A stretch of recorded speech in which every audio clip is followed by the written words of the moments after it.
All right, I know it's really loud. We got the engine gas drive running today. While we were welding this up, I left a little area here that was tacked, and that tack cracked. So we're gonna go back through and get the die grinder and cut that crack out, gouge it back out, and then weld it up. That's just the first pass, 100% penetration. We'll clean it up again, and I'll do a pass here and a pass there. Gouge that crack out completely. We'll put that next bit of weld in there. Then I'll move back over here to try to let the heat cool down. I don't want to burn the Line-X over here. I want to keep his affected zone as small as possible. That was how our first pass went. I'm going to put a big weave pass over top of this. I want to give the material some thickness because he didn't put a gusset in, so we're going to leave a big weld here.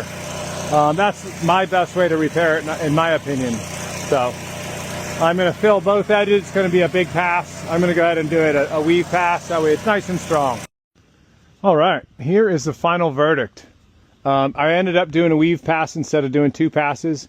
So I've ground 90% out, then we do a fill pass, 100% penetration.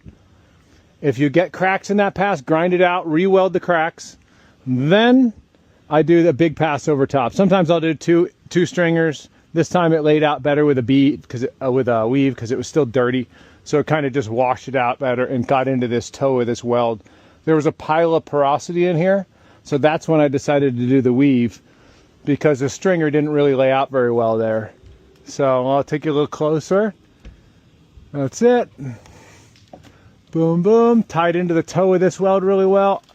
I'm not going to grind this because the strength is in the buildup of this weld. So, I mean, if you wanted it to be flawless, you could grind it, but it's going to break again. If in the future, if he decides to gusset this, which is what I recommended, I put a piece of oval tube right here in the corner on both sides. That's what I would do. So we're going to go ahead and grind off the burned paint for him, the burned Line-X, with the wire wheel, not a grinder. Clean that up, wipe down, get our cables out of here, and we are done. That is it. The crack ran kind of weird over here, so I had to chase it. I found a crack in here and a crack in there along the toe of that other weld.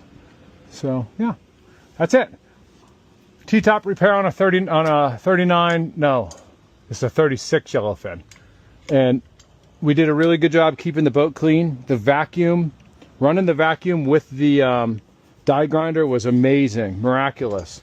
But it obviously takes two guys. So normally I do these by myself, and I would not be able to do that by myself. So it really made a big improvement on keeping the debris, the grinding debris, out of the boat. All right, that's it. That's repair on this puppy. We're done. Clean up, get out of here.